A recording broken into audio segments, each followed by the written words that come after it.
I, 43 meters, have 2 children with my late wife Kayla. Sam, 21 meters, and Liz, 16F. All fake names. Kayla passed away when our kids were 15 and 10. I won't give specifics about how she passed, but she was struck by a drunk driver when she was on her way home from work.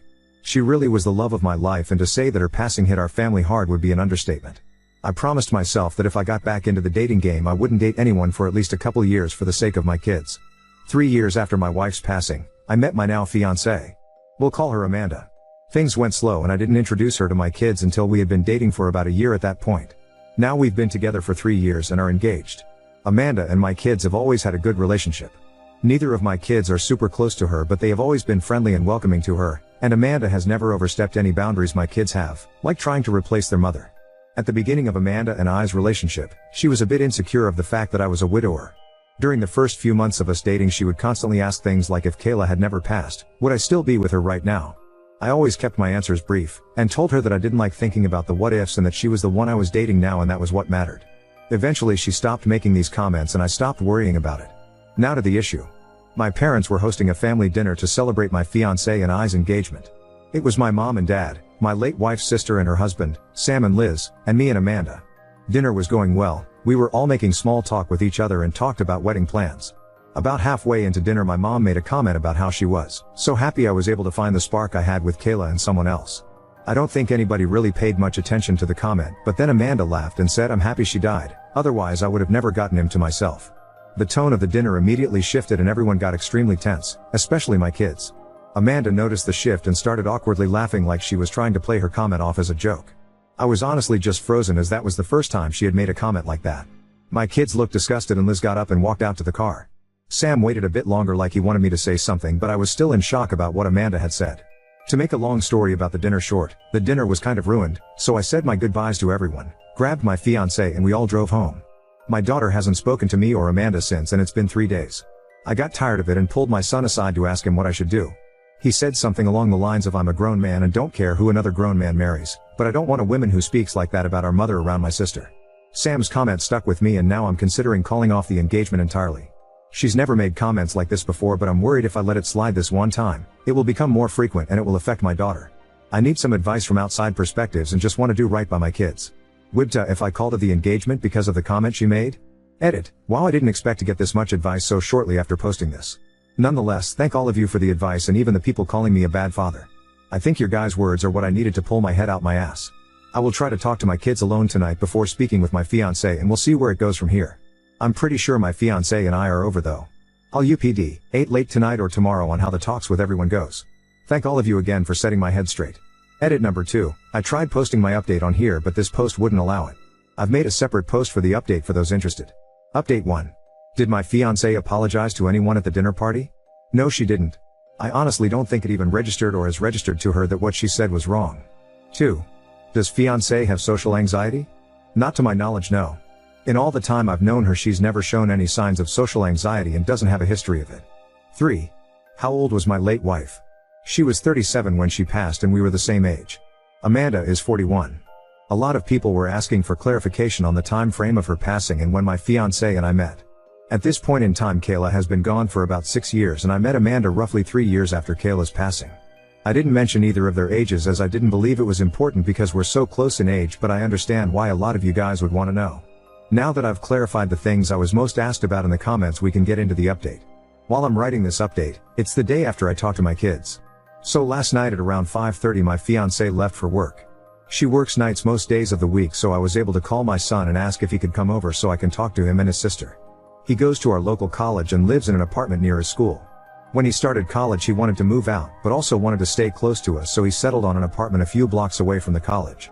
He came over and I called him and his sister into the living room to talk with the both of them. When they were both seated I told them point blank that I didn't think the wedding was happening anymore, and that the comment she made was unacceptable. I then, by the advice of the comments, apologized to them. I told them as sorry for not saying anything for so long and letting the tension thicken in our home. I told my daughter that I understood why she hasn't spoken to me and that I was sorry for allowing her to think that I was even remotely okay with what she said. I felt pretty spineless after we had gotten back from dinner that night, so I wanted to do everything in my power to make it right with my kids during the conversation. My daughter told me that she felt disgusted at the comment Amanda made and even more so when I didn't defend her mother. She then told me that the past 2 years that she's known Amanda, she felt like she's been gradually trying to push her and Sam away from me. One of the examples Liz gave when my son moved out. He moved out when he was about to start his sophomore year of college, and when he mentioned the idea of moving out, Amanda was the one who took that and ran with it. According to Liz, Amanda was the one encouraging Sam the most to move out.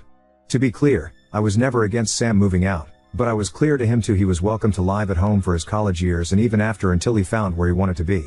I asked Sam if he felt pushed out by Amanda, and if that's why he moved out. He said he hadn't felt pushed out before he told everyone he wanted to move, but after he put it out there my fiancé kept pushing for him to move out.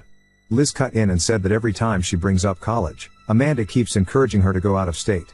Liz doesn't plan on going out of state and she's been open about wanting to go to the college Sam is attending right now. Liz said she feels like Amanda is waiting till she graduates high school and goes to college so she can move out. A lot of the comments were right about the subtle comments eventually turning into Amanda wanting my kids pushed away from me. Liz said that she was scared that by the time I eventually noticed the way Amanda was acting, too big of a wedge would have already been driven between me and them.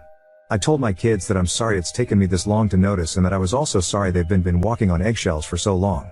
I hugged my kids and told them no matter what, they are my top priority, not Amanda or anybody else. A lot of comments pointed out that even though my son is grown, he still needs his father, and I made sure to let my son know that I will always be there for him and his sister even when they are well grown.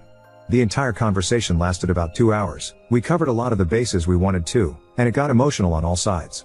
In short, Amanda and I are done. I've made it a point to tell my kids that none of this situation is their fault, and that Amanda is the grown woman who said what she said. My kids and I are okay right now, but they aren't 100% with me and probably won't be for a while. I'm completely fine with that and just want my kids comfortable in their own home. Amanda has tomorrow off from work, so I plan on talking to her tomorrow. I also plan on calling my mother to ask her why she thought it was okay to even bring up Kayla at the dinner. I don't want my daughter here when it all goes down, so she's staying tonight and tomorrow night with Sam. So that's where I'm at right now. Not super happy about the outcome of me and Amanda, but would rather have my kids happy and healthy than have a wife. Again, thank you everyone for the advice and the harsh words. I'll update after I call it off with Amanda. Thank you everyone. Edit, I posted the new update you guys have been waiting for. Update 2. So where we last left off is my kids and I talked, made up, and my daughter is staying with her brother so she doesn't get caught up in what was about to happen with my now ex-fiancé. Before the hard part of the day, breaking it off with Amanda, I made a call to my mom to let her know of the situation. A lot of the comments told me to not bash my mom for the comment she made. Now thinking back on the situation with a clear mind, the comment my mother made towards Amanda was most definitely a compliment towards her. And that was confirmed in the call I had with her. My mother, bless her heart, felt extremely guilty for the entire situation. She fully believed the situation all stemmed from her one comment. I assured her that none of the situation was her fault and that I've never blamed her one bit for any of this. We talked a bit more before I let her go. The call ended at about 9:15 a.m. and I was left waiting for Amanda to wake up. She woke up at around 10:30 a.m., and I didn't want to ambush her straight after she woke up, so I waited until about 11:10 a.m. to sit her down and talk. A lot of people in the comments suggested to secretly video the whole thing. I thought that was extremely smart, so I had my phone set to record in my back pocket the entire time. I didn't think she'd try to do anything drastic, but I would rather be safe than sorry. The talk with her went about as well as anyone could imagine, so not at all. I told her I needed to talk with her, that it was serious, and we sat in the living room. When we were seated, I began unloading at her about the comment she made about Kayla at my parents' house, how it made my kids feel, how it made me feel, her lack of an apology of any sort of acknowledgement to what she said, and so on. I told her I expect her to give an apology to my parents, my in-laws, and most importantly, my kids. During the entire time of me unloading on her, she didn't seem to show any bit of emotion other than her eyes, which were slightly wider than normal. After I spoke my truth, she straight up asked, so if I apologize to everyone, we'll go back to normal? I told her point blank, no. I told her that the comment she made at dinner was not the extent of my problems with her. I then told her that I know she heavily pressured Sam to move out when he wasn't even sure if he wanted to at that point in time, and that I also know she is now trying to do the same with Liz. I did my absolute best to leave my kids out of the situation, but told Amanda that the way my kids described her treatment towards them was the main reason I don't see a future with her anymore. Amanda was stone-faced up until I told her we were done. I think that's when the panic set in for her. She kept saying that she'll apologize to everyone, that she'll make it right with my kids, ect. I told her that if she apologizes, I will certainly appreciate it, but we were still done either way. She was full on crying at this point and asked me why wasn't I willing to try and fix our relationship?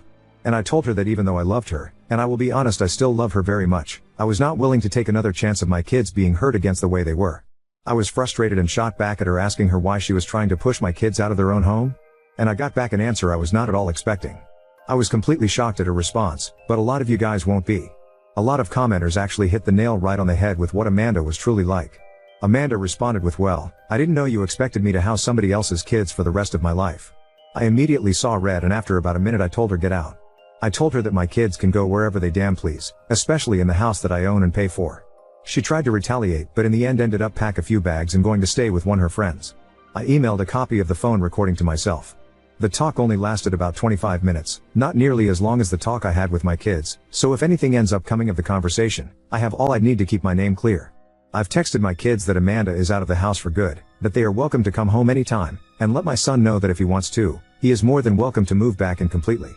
My daughter is coming back from her brother's place in the afternoon, and I still have phone calls to make to my parents and in-laws to apologize for this mess of a situation. Amanda is out of my house but keeps blowing up my phone for us to try to work things out. I'll let her come by in the next few days so she can collect the rest of her stuff out of my house, but she is not welcome to live here again. I'll be honest and say that I am a bit devastated. Despite everything Amanda did, I still love her, and I probably won't stop loving her for a minute. But I'll be okay. Right now I just want to focus on the family that needs me, and will use this situation as an excuse to bond more with my kids. Another big thank you to everyone who helped me in the comments. A lot of the advice you guys gave played a part in making things right with my family. Update 3. Everything that happened honestly feels like a lifetime ago, which has reminded me that I'm getting older as I'm now 44. Haha. Liz turned 17 a few months ago and Sam is about to be 22. Life has honestly been pretty peaceful since I broke things off with Amanda. I will give a quick recap to my last update from almost a year ago when I had the conversation with Amanda. She had stayed at her friend's place for about a week, and I took that time to take the advice of many comments and I packed up her stuff like clothes and other small items for her. She had a couple of bigger things like chairs and other decor, so I made sure those were the only things she was allowed to come in the house for. I got the locks changed per advice as well. I will say that a lot of you commenters thought of things that didn't even cross my mind, like the locks, and I'm thankful you guys are a bit more cognitive than me. Everything after that was pretty smooth and amicable, which did surprise me. She came by and picked up her things and gave me back the ring, which I didn't want back, but she gave it to me anyways, and we didn't talk much. It was but that didn't last because a few weeks later, she was harassing my socials for another chance. I was pretty exhausted by her at that point, so I just blocked her and had my kids block her as well. A lot of commenters pointed out in my second update that I didn't love her, I loved who I thought she was, and that was spot on, and it had helped the process of me moving on go much more quickly. It's been radio silence from her end since me and my kids blocked her, and since it's been almost a year, I'm pretty confident it will stay that way. This whole situation has made me realize that I'm perfectly fine and okay with being single for the rest of my life. Maybe people will see that as sad, but I find it more as an acceptance thing. Ending things with Amanda made me realize that I didn't feel that same love with her I felt with Kayla, and probably never will with anyone else. That's not fair to me or the person I could potentially date, and I'm content with the family I have around me. This situation has almost given me a whole new appreciation for my kids. They showed more maturity and understanding than I ever did at their age, and it's made me love them even more, which I didn't think was possible. Haha. Sam still has his apartment. I offered for him to move back in, but he declined, as he really enjoys having his own bachelor pad, which I understand as I was his age once too. He has a part-time he really enjoys that he's been working since his second semester this year, and I think he met a girl. Not sure, but I know my kid and I'm catching a vibe from him. Liz is amazing as always, and she enjoying summer before her senior year. She's made honor roll every year of high school, including this year, and I'm so damn proud. Both of my kids are such hard-working and genuinely good people that it's hard not to toot my own horn when I think about it. Sorry for rambling in this post about them. I love them more than anything and find myself word vomiting about them when I speak at them. I'm sure other dads can relate. Haha.